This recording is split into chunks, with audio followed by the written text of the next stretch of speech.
Hello friends, હું છું એકતા મિલન પટેલ અને મારી ચેનલ ફ્લેવર્સ બાય એકતામાં આપનું સ્વાગત છે.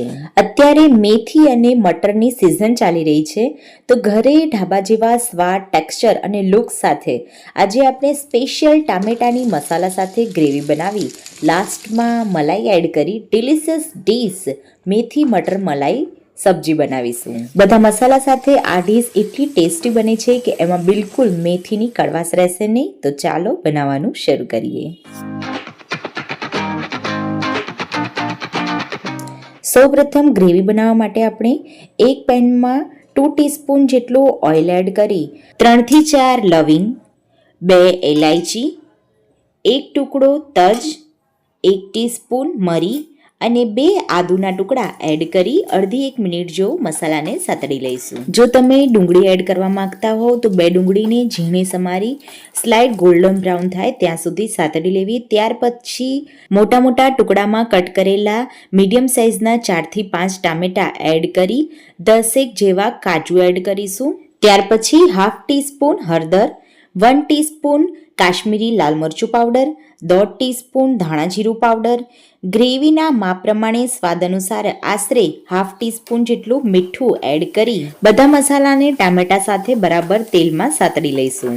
મસાલા બળી ના જાય એટલા માટે 2 ટેબલસ્પૂન જેટલું પાણી એડ કરી 1 ટેબલસ્પૂન જેટલું બટર એડ કરીશું. અહીંયા હું ઘરે બનાવેલું બટર સબ્જીમાં યુઝ કરી રહી છું. તમે ઈચ્છો તો બહારથી બટર લાવીને પણ યુઝ કરી શકો છો. કાજુ આપણે સબ્જીમાં થિકનેસ લાવવા માટે એડ કર્યા છે.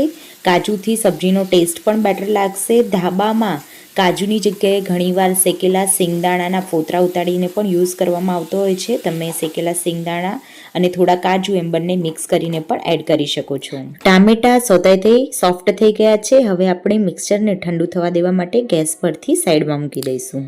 સબ્જી બનાવવાનું શરૂ કરીએ એ પહેલાં મેથીને ઝીણી સમારી પાણીથી બરાબર સાફ કરી પાણી નિતારી આ રીતે રાખી લઈશું અને 1 બાઉલ જેવા વટાણા લઈ લઈશું. તો પ્યુરી બનાવવા માટેના ટામેટા એકદમ ઠંડા થઈ ગયા છે, તો હવે આપણે એને મિક્સર જારમાં લઈ એકદમ ઝીણું ગ્રાઇન્ડ કરી લઈશું. તો ફ્રેન્ડ્સ, સબ્જી માટેની બધી પ્રી તૈયારી થઈ ગઈ છે. હવે આપણે મેથી મટર મલાઈ બનાવવાનું શરૂ કરીએ. તો એ માટે એક કડાઈમાં 1 ટેબલસ્પૂન જેટલું તેલ અને 2 ટેબલસ્પૂન જેટલું બટર એડ કરીશું. ફાઇન ચોપ કરેલું 1 ટીસ્પૂન આદુ અને સાથે તમે 1 ટીસ્પૂન જેટલી લસણની પેસ્ટ પણ એડ કરી શકો છો. મોટા ટુકડામાં કટ કરેલા લીલા સમારેલા મરચાં એડ કરી અડધી 1 મિનિટ જેવું તેલમાં સાંતળી લઈશું. ત્યાર પછી પાણી નિતારી કોરી કરેલી સમારેલી મેથી એડ કરી દઈશું. હવે મેથીને આપણે સૌથી પહેલાં સોતાઈ કરી લેવાની છે. મેથીમાંથી 90% જેવું પાણી બળી જાય ત્યાં સુધી આપણે મેથીને આ રીતે હલાવતા સાતળતા રહેવાનું છે. તો હાઈ ગેસની ફ્લેમે મેથીને સાતળતા મેથી ચડી જવા આવે એટલે એમાં એક મોટો બાઉલ મટર એડ કરી દઈશું. વટાણા અને મેથીનું પ્રમાણ ઇક્વલી રહે એ પ્રમાણે વટાણા લેવા અને જો તમે ઈચ્છો તો વટાણા થોડા વધારે પણ લઈ શકો છો.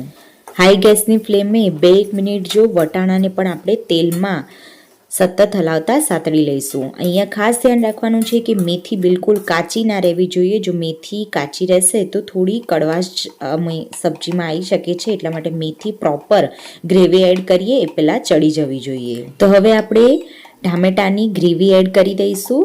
એકવાર હલાવી મિક્સ કરી ત્યાર પછી મસાલામાં સ્વાદ અનુસાર આશરે 1/2 ટીસ્પૂન મીઠું, 1/2 ટીસ્પૂન લાલ મરચું પાવડર અને 1 ટીસ્પૂન ખાંડ એડ કરી મિક્સ કરી થોડીવાર સોતાઈ કરી તેલ છૂટું પડવા લાગે એટલે તમે જેટલી ગ્રેવીવાળી સબ્જી બનાવવા માંગતા હો એ પ્રમાણે પાણી એડ કરીશું. હું અહીંયા મિક્સર જારમાં થોડું પાણી એડ કરી ધોઈ અને થોડું પાણી એડ કરીશ અને ત્યાર પછી ઉપરથી પણ થોડું બીજું પાણી એડ કરીશ. મેં અહીંયા લગભગ બધું થઈને 1/2 બાઉલ જેટલું પાણી એડ કર્યું છે. તમે જો થીક સબ્જી રાખવા માંગતા હો તો થોડું ઓછું પાણી એડ કરવું. હવે આપણે 5-1 મિનિટ જેવું મીડિયમ ગેસની ફ્લેમે ઢાંકણ બંધ કરી સબ્જીને થવા દઈશું. ત્યાર પછી 2 ટીસ્પૂન લીંબુનો રસ અને ઉપરથી કોથમીર સમારી એડ કરી પ્રોપર સબ્જીમાં બધા મસાલા ભળી થઈ જવા આવે એટલે આપણે સબ્જીમાં લાસ્ટ અને મેઇન ઇન્ગ્રીડિયન્ટ મલાઈ એડ કરીશું. તો 2 થી 3 ટેબલ સ્પૂન જેટલી મલાઈ એડ કરી હલાવી બરાબર મિક્સ કરી લઈશું. મલાઈ આપણે જે ઘરે દૂધમાંથી મલાઈ ઉતારીએ છીએ એ જ મલાઈનો યુઝ આપણે કરવાનો છે.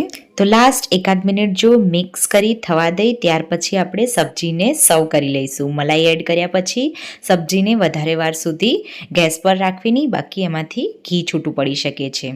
અને મલાઈ તમે તમારી ચોઈસ અકોર્ડિંગ વધારે પણ એડ કરી શકો છો. તો આપણી મેથી મટર મલાઈની એકદમ ઢાબા સ્ટાઇલ ડિલિશિયસ ચટપટી ટેસ્ટી સબ્જી બનીને તૈયાર થઈ ગઈ છે. આ સબ્જી એટલી ટેસ્ટી બને છે કે બાળકોને તો આમાં મેથી એડ કરી છે એવી પણ ખબર નહીં પડે. તો ઘરે એકવાર મારી રેસિપી સાથે આ સબ્જી બનાવી જરૂરથી ટ્રાય કરજો અને પરોઠા, નાન અથવા તો રોટી સાથે એન્જોય કરી મને જણાવજો કે કેવી બની તમારી સબ્જી. તો મારો આજનો મેથી મટર મલાઈનો વિડીયો સારો લાગ્યો હોય તો વિડીયો લાઇક કરી ચેનલને સબસ્ક્રાઈબ કરવાનું ભૂલતા નહીં. નેક્સ્ટ રેસિપી આવે ત્યાં સુધી બાય.